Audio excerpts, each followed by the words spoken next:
IVM.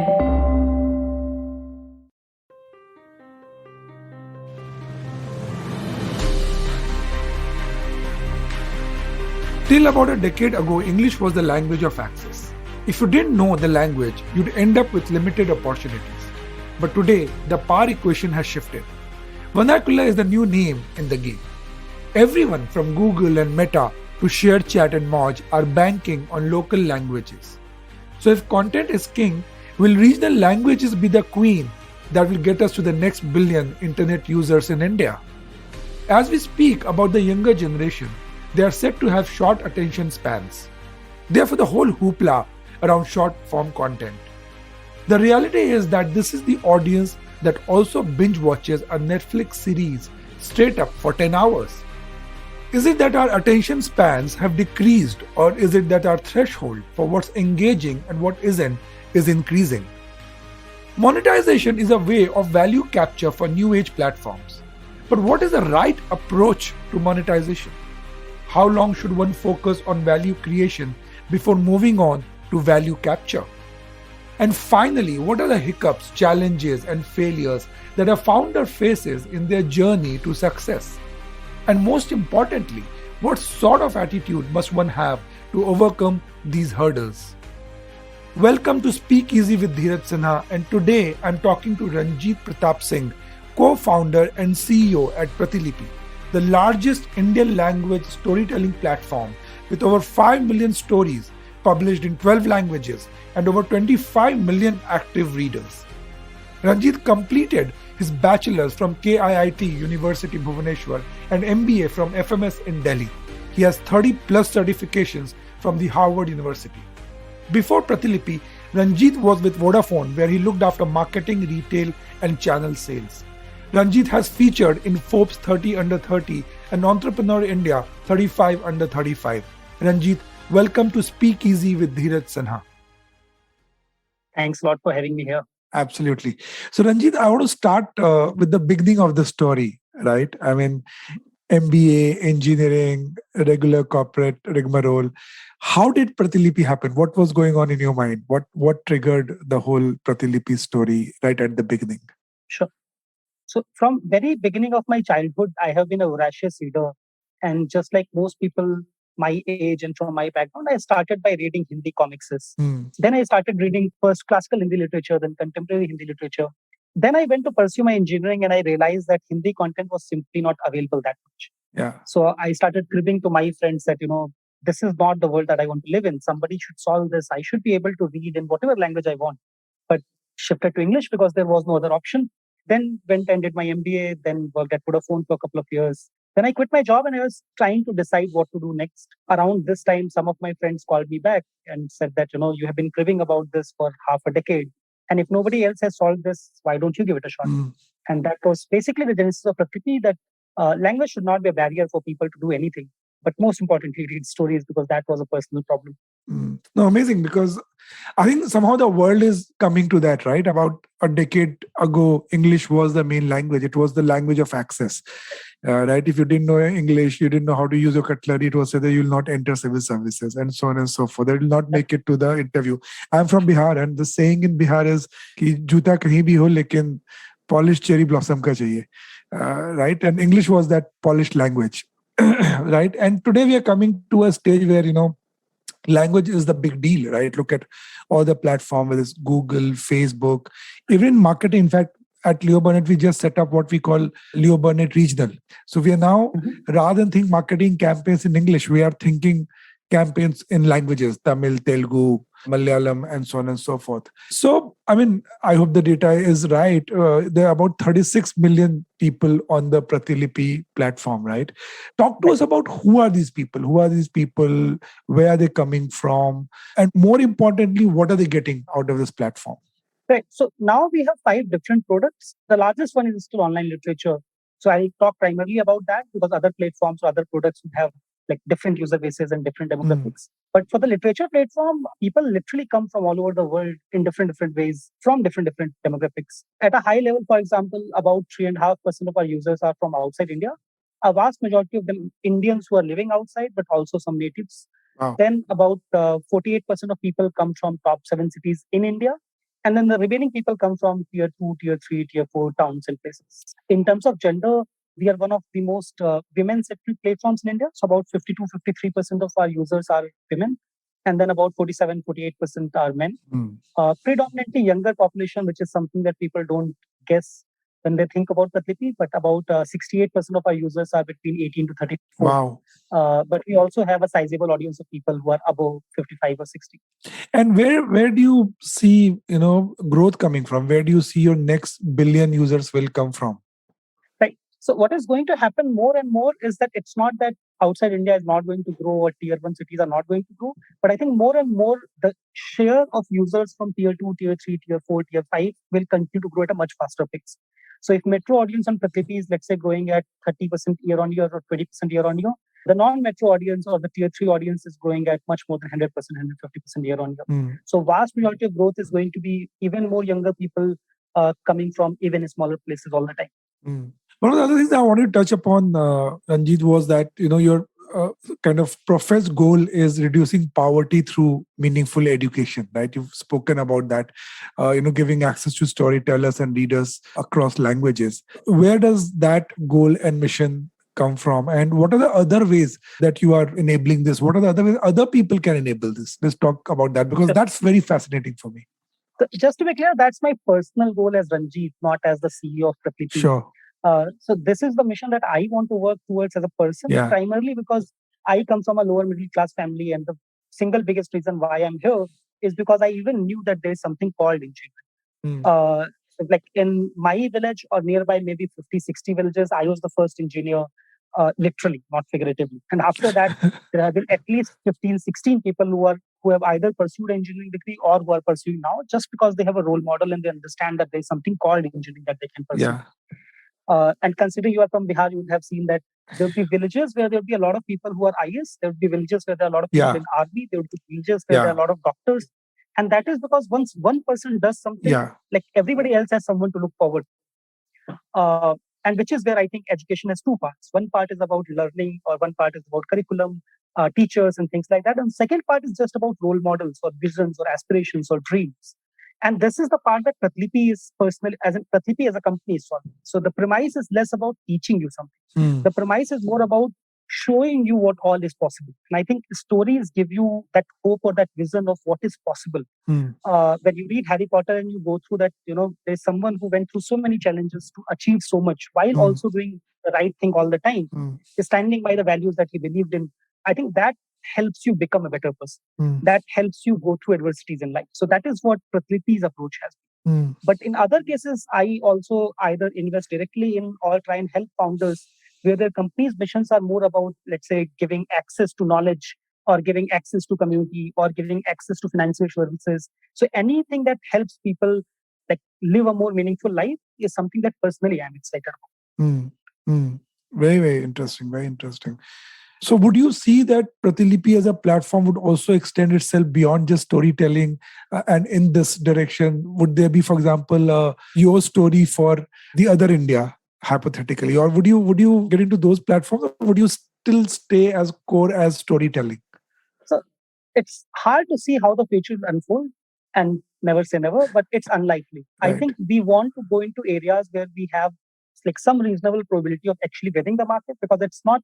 So I think having good vision and mission is really important, but you also have to think about what is sustainable, especially when you are operating as a for-profit entity and you have raised money from venture capital investors.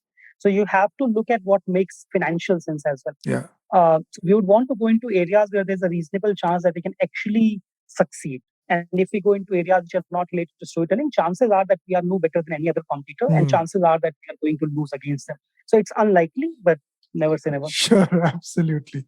Shifting to what works today, Ranjit, right? With younger audiences, short video platforms are going through the roof, right? More the merrier. And the whole theory is, or at least the propounded theory is, that they have shorter, attention spans and videos work better than text.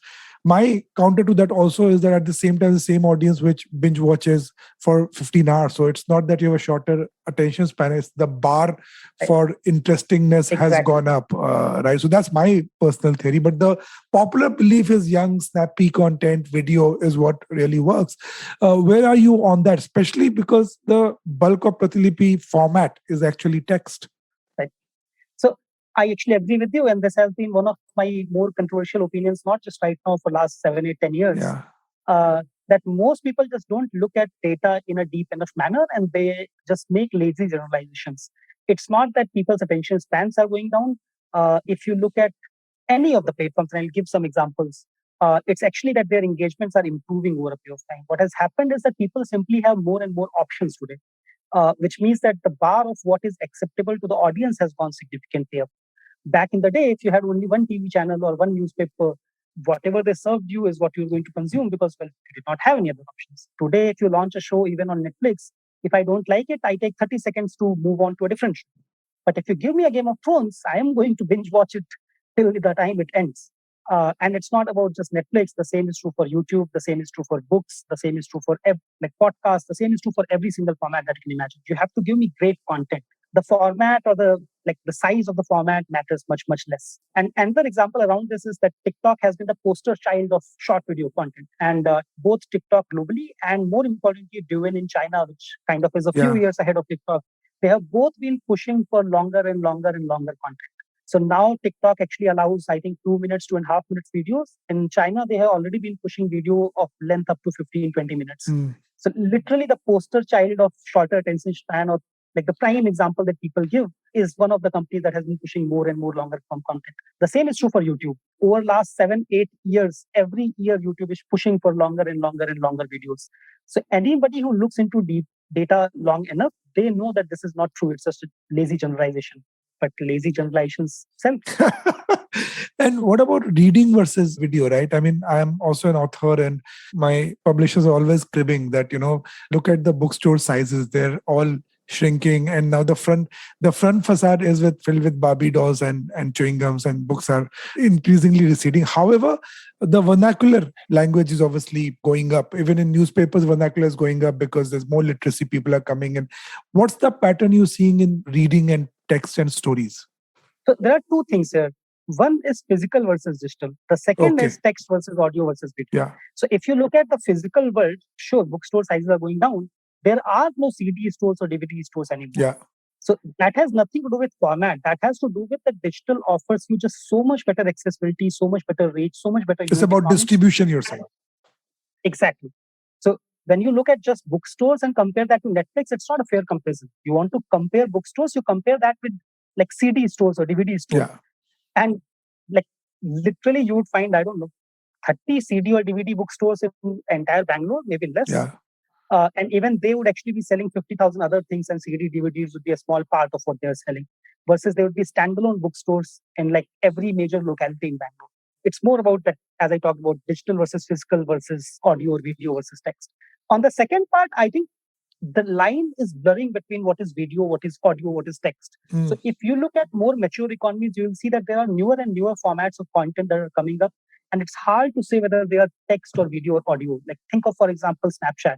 It's hard to say whether that's video or audio because it's something different. Or look at one of my favorite products called Naver Webtoon, and they produce comicses. These comicses or web comics, it's hard to say whether they are like text or video or audio because it is the same comics that has images and text, but there's also background music coming in. Yeah. There might even be a video component to that. So I think it's less about formats, and there are certain kinds of content that work better in one format.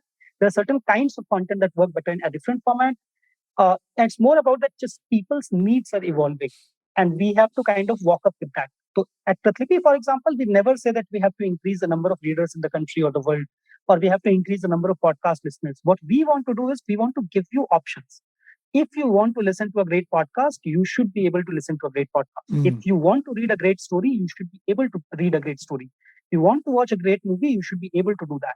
So the understanding is that we don't want to tell you which language, which format to listen to or watch to or read.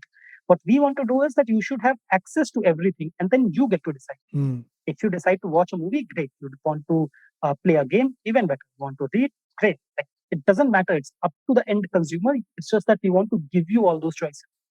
And you also feel that, say, the way manga is taken on in the West and with the new generation, you feel that some of those newer formats will take off in India as well. They'll work for the Indian audience as well. So we have a product called Pratilipi Comics, and I am very, very excited about that. Yeah. And Pratilipi Comics is basically telling Pratilipi stories largely, but also outside stories in a comical format suited towards mobile screen. Very, very excited, very, very optimistic about that.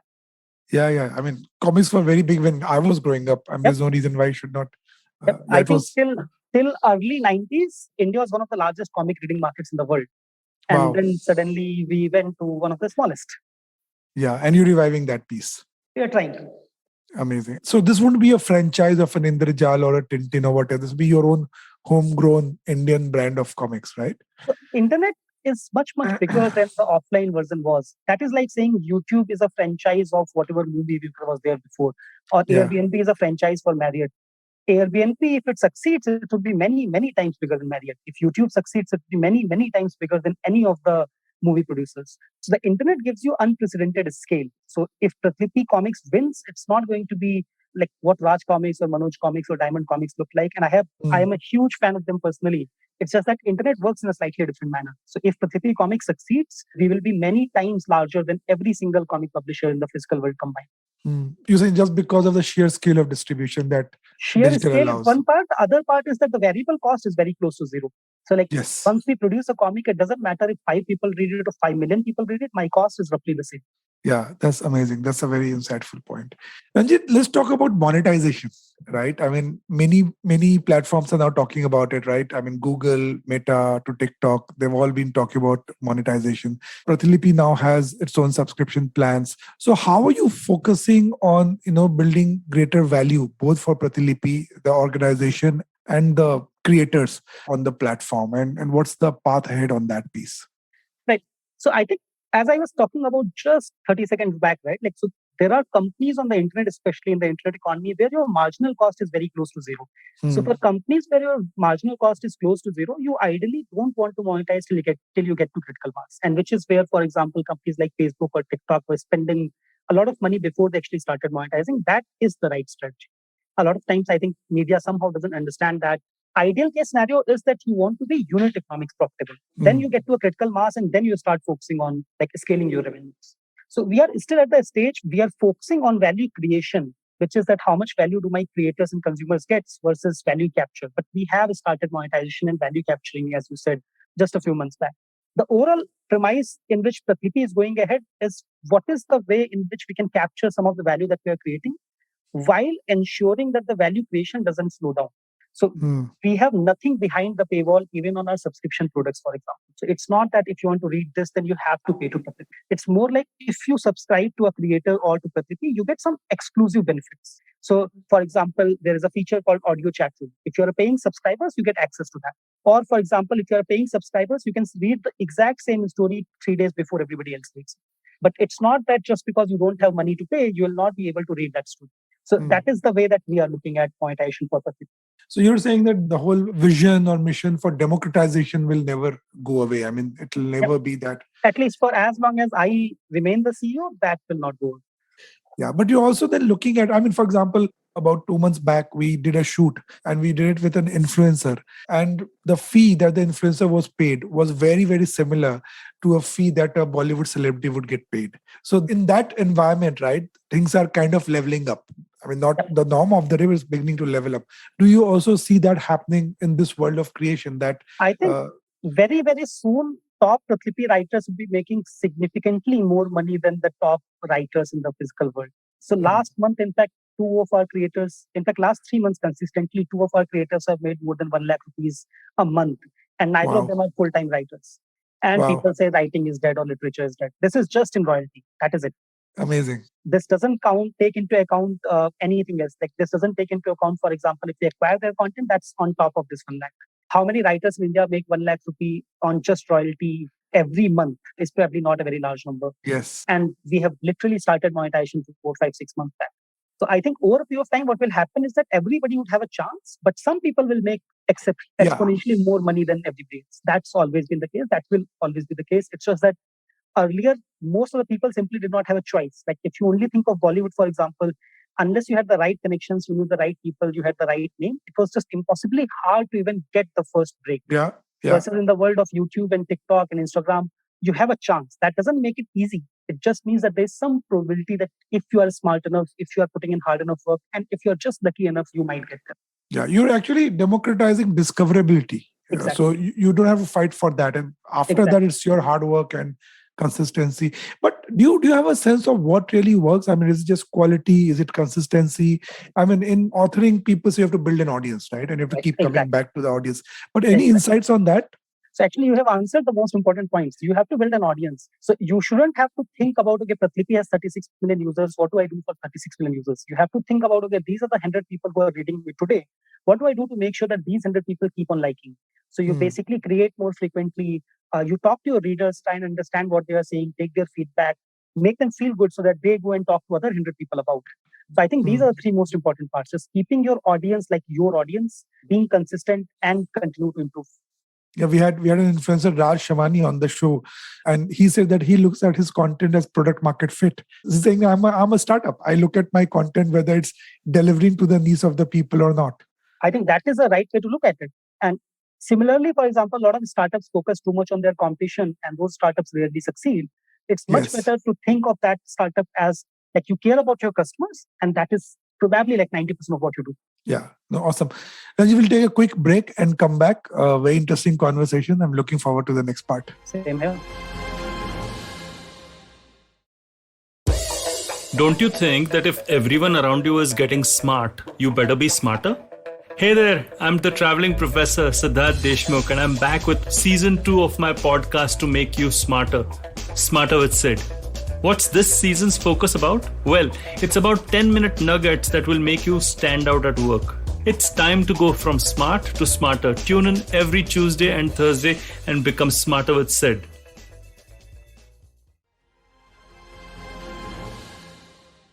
Ranjit, welcome back. I wanted to touch upon a bit on the role of technology, right? So, I mean, everywhere we are going, the other day I read somewhere in a brochure for a real estate place, the lobby was being claimed to be created through AI and ML, right? So that's the kind of conversation that we are having around technology in India today and globally as well.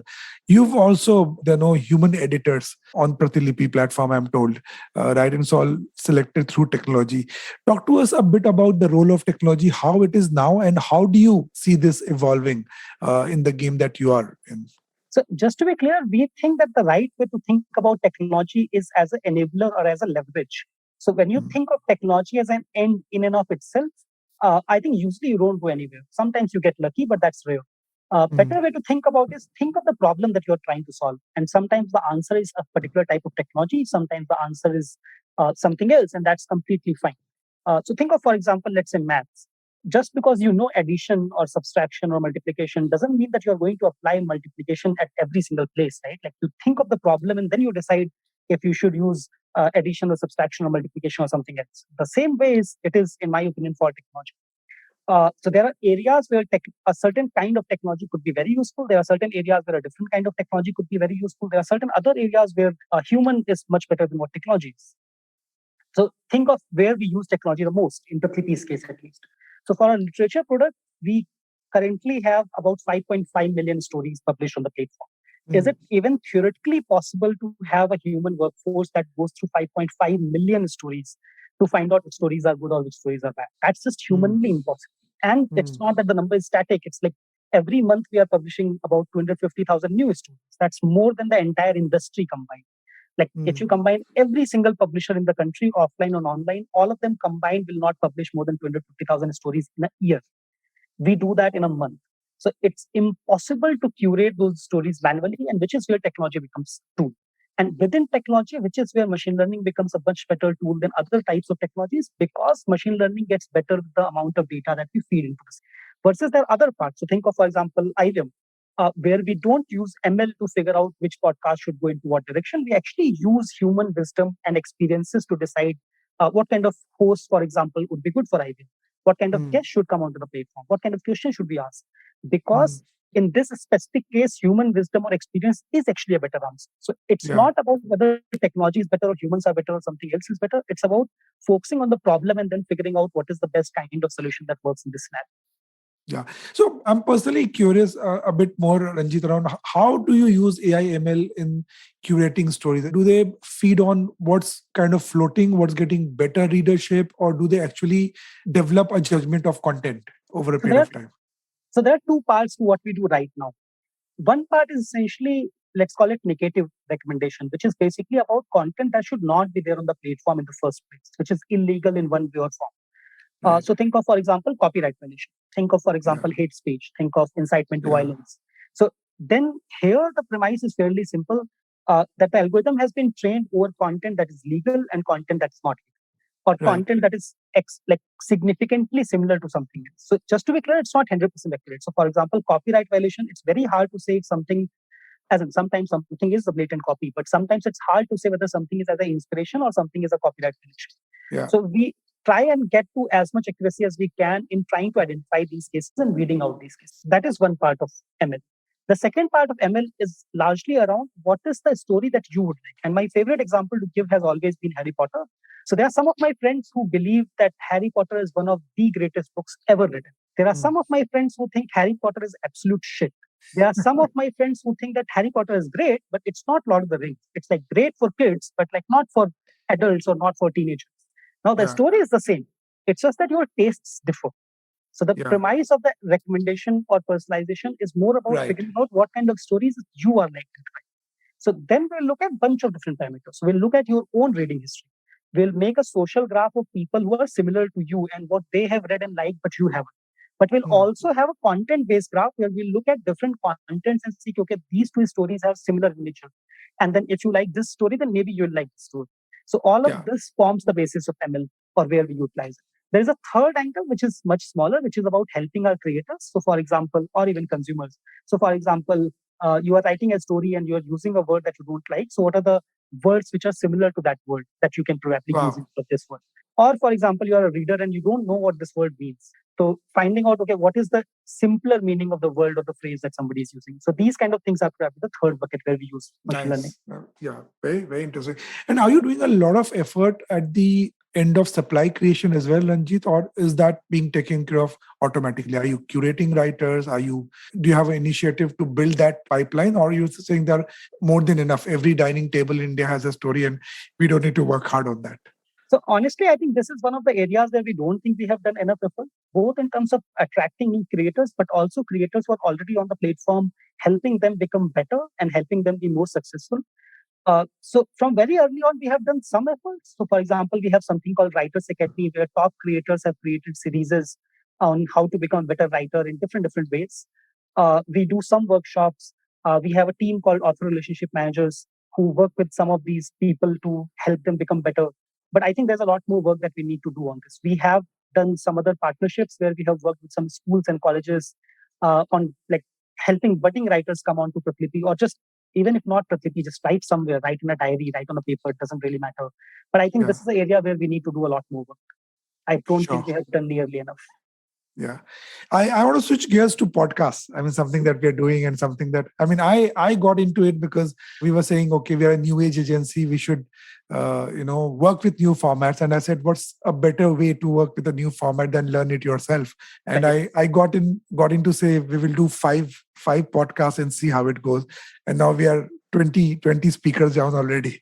So how do you see that? I mean, you've obviously acquired IVM, one of the largest platforms. And how do you see the market or the potential for voice different from, reading? Or do you see all as part of the same continuum? So this is one part where I again disagree with a lot of the world. I think audio globally and India is still very, very small. We simply don't have a large enough market. But give it 5 years, and actually I don't know if it is 6 months or 5 years or 10 years. But in fairly, let's say, short time of time, I believe that audio would be one of the major formats of content creation and consumption. So every different format gives you certain advantages and certain disadvantages. Everything in life is generally a trade-off. For example, text is very easy to browse. You can very, very quickly, within 2-3 minutes, decide browsing through lines to decide whether you want to read this article or book or not. But you cannot read while doing anything else. Like if you want to Yeah. read a book, you can just read, and that is it. And it kind of gives you a lot to think about because there's so much constraints that are there on the written word that if you're reading a book, you start creating a universe in your own mind because you have to imagine that. Versus think of video.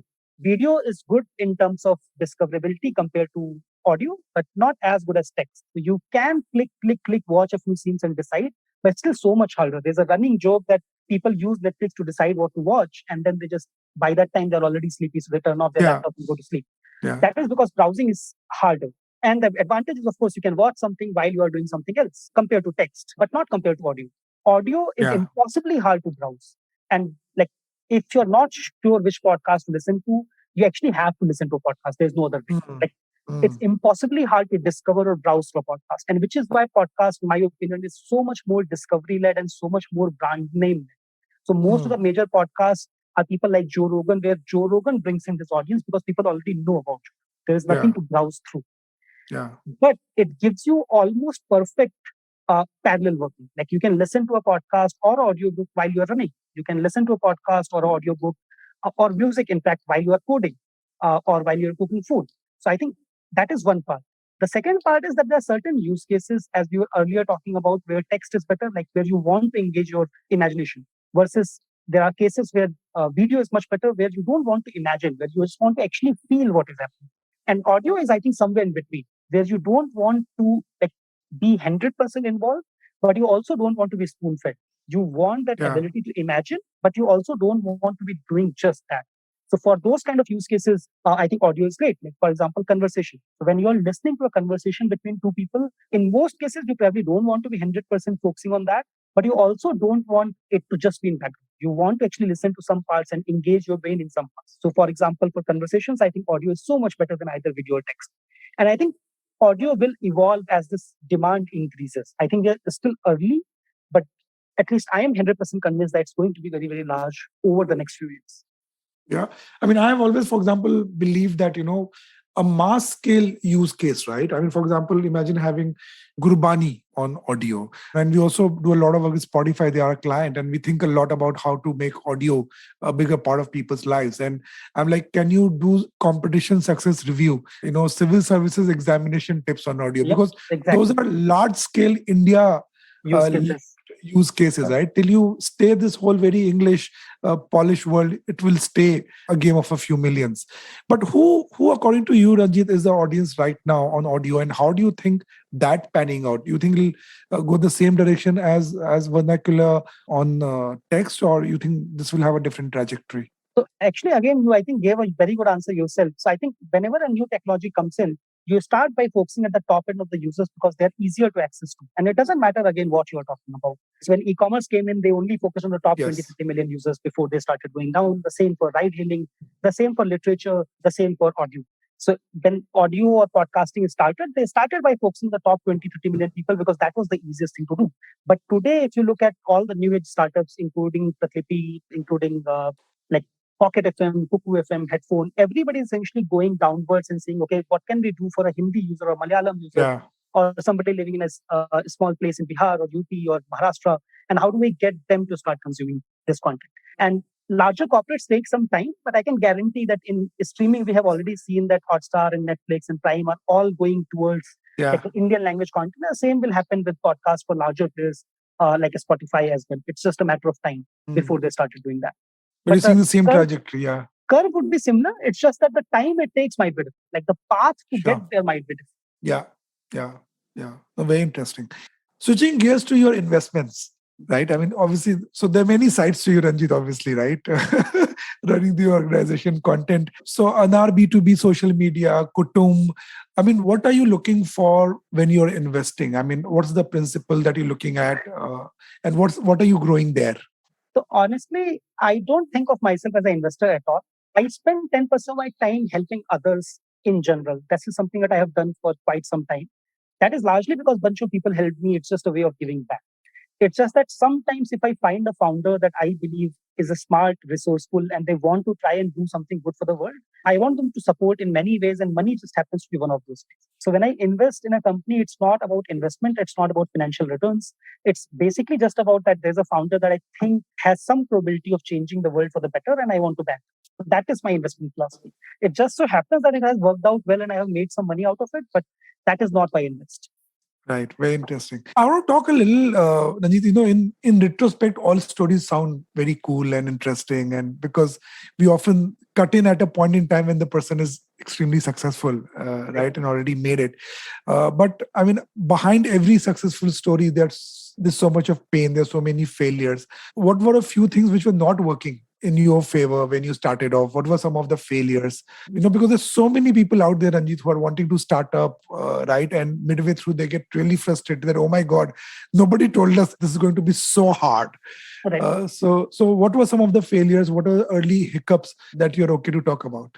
Far too many, and not just early on. Even so, obviously, because as a founder, you talk with other founders, right?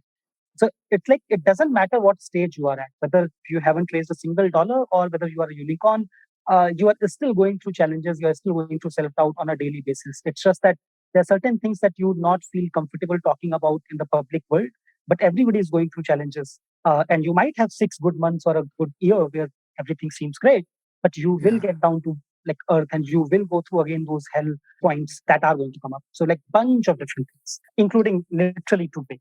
So like just some of the examples when we started building Pratilipi, Pratilipi from a business jargon perspective, when I say Pratilipi, I mean the literature product is an entirely UGC product, which what that means is that people create content. Pratilipi doesn't do anything. Like the best example is a YouTube or a WhatsApp or a Facebook. So we don't create any of the content that is there on Pratilipi. We don't curate any of the content that is there on Pratilipi. For that kind of platforms haven't simply been built in India. Nobody has seen those kind of platforms till Pratilipi and ShareChat came along. What that meant was that it was impossibly hard to tell people why it is actually a good idea for certain kind of companies to not monetize. And this was the time when like the journalists and the gurus were talking about Flipkart most importantly, but some other companies, that these companies are still unprofitable. They are all going to die. And here is a company which is forget about being unprofitable. It's a company doesn't generate any revenue whatsoever.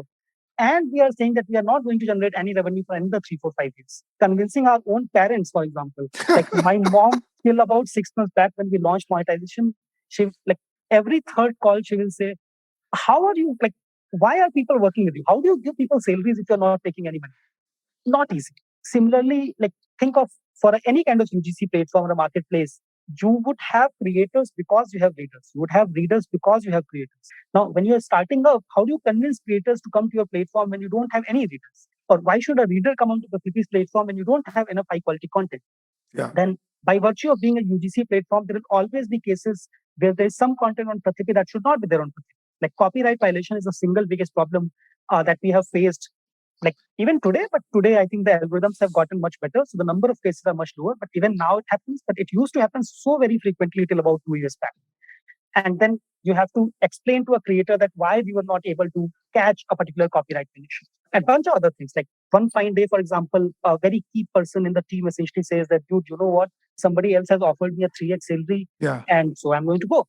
Like, how do you deal with that? Or someday, like so a lot of these small things keep on coming up and piling on. Like literally last 3 weeks, we have been dealing with this, that one fine day, suddenly our retention took a deep dive. It went down by like 20%. We don't even know why that happened. How do we actually make it go up? So like these kind of things, something or the other will keep on breaking down. You have to find a way to solve it and move on. And the new thing will break down and you have to solve it and move on. That's just how life is. And I don't know if you're comfortable talking about it, but funding is a big conversation. Right. And there's a whole spectrum there. I mean, everybody's dying to be a unicorn. A lot of our clients, in fact, in last 6 months have come to the table saying, we want to go for IPO. Prepare my brand for that. Get me discontinuous acquisitions and so on. So that's become fashionable as well. Where are you on that piece? On funding, becoming a unicorn, going to IPO? Is that the path that you look for your group as well? Or where are you on that piece? Right. So it's not about funding or being a unicorn or IPO in my end. It's more about one that we want to do something good at a large enough scale. When I say good, as I was saying earlier, right? Like one is whether we are working in the service of the mission and the vision that we have stated. Second, are we doing it in a way that is actually sustainable? And that's actually sustainable not just for us, but also our team members, also our authors, our investors, and the society at large. Second, that we are very, very focused on, and I'm not sure if you've spoken to people who have worked at Pradeep in the past, we are very, very careful about not just doing the right thing, but also about doing the right thing in the right manner. So we take a lot of pride in the work culture that we build. We take a lot of pride in how we act in general. And then fundraising or unicorn status or profitability or IPOs are just ways to get to that. So for example, if we weren't able to raise a new financing round, that will mean that we will have to take different shortcuts. We might have had to Yeah. monetize earlier, which would mean that my user experience would suffer or my growth would suffer. So for us, fundraise is more about what gives us leverage in terms of moving ahead towards the mission that we are talking about versus like a milestone in and of itself. Same for IPO. It's just that your investors change. It's not like IPO is some kind of a magical movement. It is magical in the sense that now you suddenly have a lot more shareholders and a lot more people that you can help generate more wealth. But it's not magical in the sense that you had different shareholders or different investors earlier, and now you just have a different set of shareholders and investors. It's just much larger in number. So like we will go through an IPO if and when we like need that different set of investors. Otherwise, we'll not. We'll become a unicorn whenever we need enough capital that somebody is willing to give us in terms that make sense for the company. If it just so happens that it's also at a valuation of $1 billion, great. If not, who cares? Amazing. And in this journey, Ranjit, I mean, would you say that it's all learning by doing? You've kind of gone through this by making your own mistakes, learning yourself, or have you had privilege of having mentors or somebody guiding you? Are you being a mentor? What's your view on that piece? Okay. So there are two parts to it. I think I have learned from a lot of different people. In fact, this is why I spend 10% of my time helping others, because a bunch of people have helped me in the past. So this is Sure. not because I am a very nice guy or I am Gautam Buddha. It's more like different people have helped me, and it's just my chance now to do the same thing for others. And hopefully they will do for other people, like the next generation after them. But it has never been a formal relationship like having a mentor or advisor. It's like these are friends or people who have done the same thing that I am doing just a few years earlier, and they were kind enough to give me time and advice on what can work, what cannot work. And similarly, I don't think of myself as a mentor or advisor to the people that I work with. It's more like they have a problem, they reach out to me. And if I have gone through that before, I can maybe give them advice on what worked for me, what did not work for them. So there have been a lot of advisors, there have been a lot of kind people who have helped me think through different problems that I was facing, but not a specific mentor or advisor, not a formal Sure. relationship. Yeah. And personally, how do you make sense of all this? I know, I mean, I run a company, you're running a huge setup, right? Every day is tough, right? I mean, I wake up every morning, I wear an imaginary t-shirt which says bring it on, right? Because there can't be a day which is easy. I mean, something has to, if something's not hitting the roof, which means something is wrong actually. Right. So personally, how do you navigate this? I mean, how do you take care of your mental health, or what do you do for yourself? So something that a lot of people who know me associate with me is a hashtag that I very often use. It's called Koshish Jari. Or for your English listeners, it basically just means like we are still trying. So my belief is that it's not about the end destination. As long as you are doing a little bit better than what you were doing yesterday, it's fine. You will go through good times, you will go through bad times. You will have good luck on your side, you will have bad luck on your side. That's okay. As long as you're still trying, that is all that counts. And I think that has been my philosophy in life, that well, give it your best shot and then see what happens. Sometimes you'll get lucky, great. Sometimes you'll get unlucky, fine, happens. I think like just the 10% of time that I help or that I spend in helping others, that is my best way to unwind. That is also happens to be the best way in which I learn. Because instead of learning from just one company, which is Pratlipi, I learned from 30 different companies and 30 different founders coming from different backgrounds, solving different challenges. Then we also have a fun culture at Pratlipi where we'll do random stuff. So we just finished a table tennis tournament day before yesterday. We are Amazing. having a mini cricket tournament on Saturday, Sunday, like this weekend. So we do random stuff, and that stuff Yeah. helps with mental health, as well as like just physical health as well. Like exercising in some way or form with people is just so much better than anything else. Yeah, amazing. My last question, Ranjit, what advice would you give to, I mean, so many young people out there, right, having an idea, wanting to start up, but hesitating a bit? What would you recommend that they think through, and what should they brace themselves up for? I think if I had to give only one advice, and honestly, like the answer might differ if you ask me on a different day, would probably be that don't give in to the hype, either positive or negative. Like, don't worry too much about fundraising or what is a hot market or like whether VCs would fund this, whether this will become a unicorn. Think about whether it's a real problem. Think about whether the problem is large enough. Think about whether you are the right person to solve that problem. So think probabilistically. I think a lot of times founders want to think in binary, and which is fine. Some people do that much better than probabilistic. But I think if you're able to think through probabilistically, and if you're able to think through that, okay, there is a 10% chance that if I do this, then this happens and this can work, versus if I do this, then there is a like less than 1% chance this works, then I think you'll be in a much better situation to make sense of all the chaos that comes up with a startup. So a lot of times, for example, even when I cut, let's say, a first check for a founder, they will try to convince me why they will definitely be the next Google. And my counterpoint is almost always, I don't care if you're the next Google or not. I care about, is there a reasonable chance that you will do this and this and this, and then this and this will happen? If you're trying things for the right way and it doesn't work out, it doesn't work out, man. Don't take it so harshly on yourself. Now, my point was don't focus too much on media or experts, focus on your customers and what they are actually saying. They are the people who are going to be using your product. They are the people who are going to make it successful or a failure. Yeah, you're saying think about what you're going to do rather than the environment so much. I mean, be more internal focused and self-obsessed rather than context-obsessed. Yep, self-focused and customer-focused versus competition-focused or VC-focused or media-focused. Yeah, absolutely. Thank you so much, Ranjit, for this conversation. This is also the point in time where, in the format of this podcast, we switch the mic and you get to ask me questions, whatever. So we take a quick break and come back and switch the mic to you. That is interesting. So quick break and back. Hey everybody, it's been another great week on the IVM Podcast Network. On Advertising is Dead, Varun talks to Yan Liu and Shikhar Chaudhary about the halo effect around the IPL on Star Sports and its impact in the overall content industry. Speaking of Varun, on Think Fast with Varun and Suchita, we meet Sajid Pai, director of Bloom Ventures, who gives us an overview of venture capital and funding in 2021. On Ikka Dukka Economy, Abhinav Trivedi and Dr. Bharat Junjunwala discuss the GDP and its effects on our daily lives. On Say No to Drama, Chetna busts all the hype around year endings and New Year resolutions. And on Simplified, the gang gets together to discuss the creator economy and everything it entails. Do follow us on social media. We're IVM Podcast on Twitter, Facebook, Instagram, and LinkedIn. And remember, if you're enjoying this show or any of our other shows for that matter, please do tell a friend. We'd also really appreciate any ratings or reviews you can give us on any of the platforms that we're listening on, whether it's Apple Podcast, Spotify, or IVM Podcast app. Wherever you're listening, do let us know that you are listening. I'd also like to remind you all that we have a number of YouTube channels where a number of shows are available. You can go to ivmpodcast.com/YouTube to check out what channels we have. And finally, we'd like to thank our sponsors this week, Cred, Bank of Baroda, CoinSwitch, Kuber, and Intel. Thank you so much for making this possible. Okay, this is interesting, and I don't think I have done this before.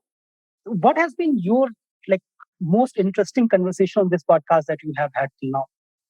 Lots of conversation. Actually, it's difficult to point one or two, but I think the conversation with Raj Shamani, right? He's a 24-year-old influencer, Ranjit, right? Started working when he was 16 or 17, right? And in today's day and age, right, when we say that, Gen Z is different and millennials are different, I think that conversation was fascinating. And the kind of clarity he had at this early stage of how he's looking at his product himself, it was so sorted. I mean, it was baffling to me. So that was a very interesting conversation. That is great to hear. What is an opinion that you hold that you think most of your colleagues will disagree with?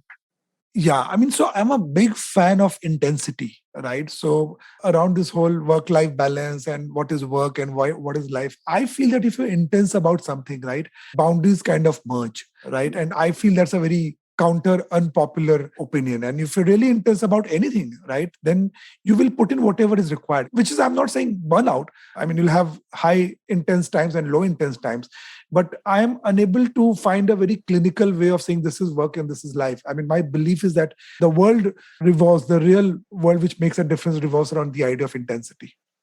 Fair enough. You have been a creator in at least two forms that you have already told me about. There could be other forms. You have written a book and you're running a podcast. As a creator, not as a business person, as a creator, what has been the difference in your opinion about creating a podcast versus creating a book? Yeah.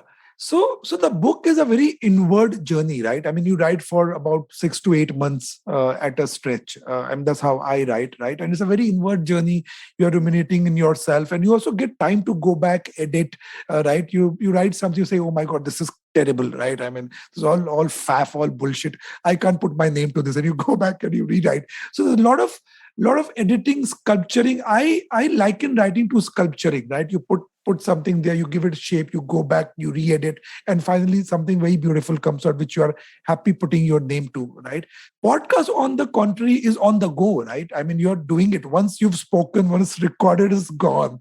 I don't go back and listen to again. I don't sit on the editing table of what to keep, what not to keep. So in one, you have a lot more control. The other is free flow. You just let go and you hope that the right things come and add up. So one is, retrograde, other is thing happening as it comes. Okay, last question. Like something about the future that you're excited about, something about the future that you're scared of. So what I'm excited about really, Ranjit, is, and a lot of my work, and I worked in the region, etc. And now I'm quite India focused, and I'm a big Indophile, and all my books are on India. When I go abroad and I speak about, it's all about how India is buoyant and so on and so forth. I'm excited about now finally the next 500 million, 600 million people coming into the consuming class, right? For a long time, it was just a faff that some of the consulting companies sold. I mean, India wasn't a billion people market. It was just a 50 million people. I mean, I did some number cutting, and only 50 million households in India had access to a two-wheeler, right? So what were we talking about? I mean, 600 million people did not have access to toilets and clean drinking water. So what I'm now excited about is that in my last about a decade, this 500 million audience is coming of age, and that opens a very different dynamic of the marketplace of what you want to do. So that's what I'm really excited about.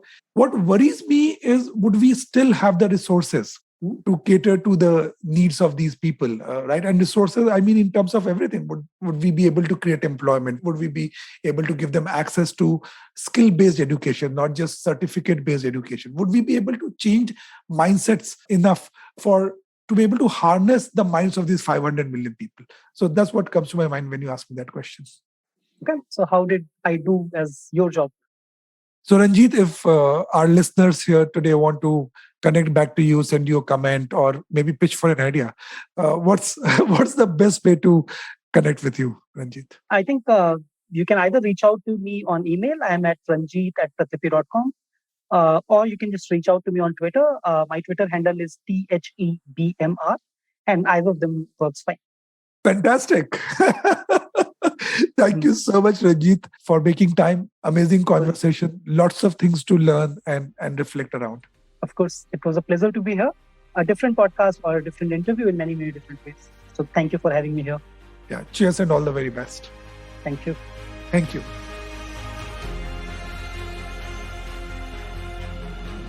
In the age of OTT platforms and binge watching, it may seem that video content does well, or it may seem that podcasts are the new in thing.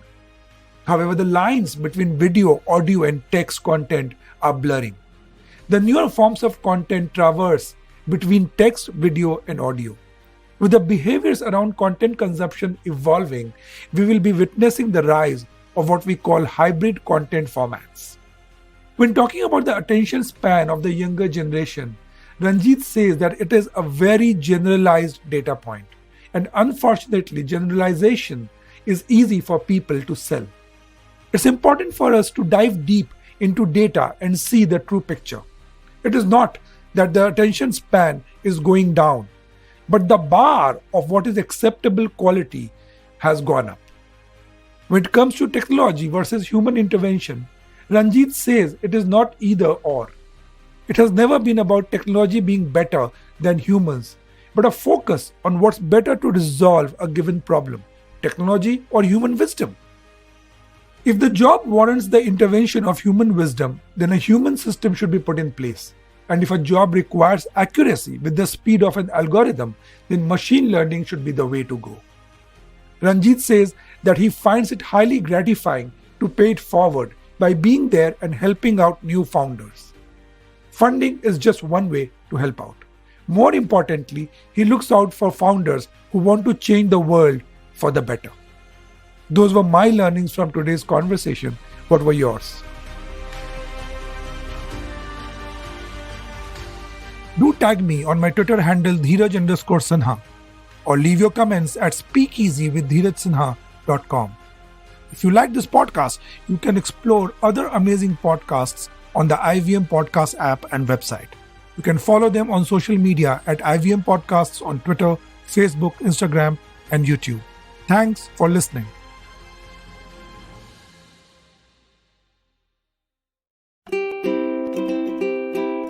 Do you end up spending more time trying to be productive than actually being productive? No, this is not a personal attack. A lot of us actually face this. We spend more time pursuing productivity than actually working towards it. But how do you break out of this vicious cycle? My name is Ashdin Doctor and I host the Habit Coach Podcast, a show on self-improvement, habit forming, and maintaining better routines. And it gives me great pleasure to announce that this show is now getting a Kannada adaptation as well. Do check it out every Monday and Thursday only on the IVM Podcast Network. Let's create an awesome life with our awesome habits. Have you ever wondered where the business world is headed? How the ways in which we create, market, and sell to consumers will evolve? Or if we'll ever go back to wearing pants while working? For answers to all of this and more, tune into Advertising is Dead with me, Varun Duggirala. Every Tuesday, as I talk to entrepreneurs, leaders, and change makers from across business, media, marketing, and beyond. You can catch all episodes of Advertising is Dead on the IVM Podcast website, app, or wherever you get your podcast from.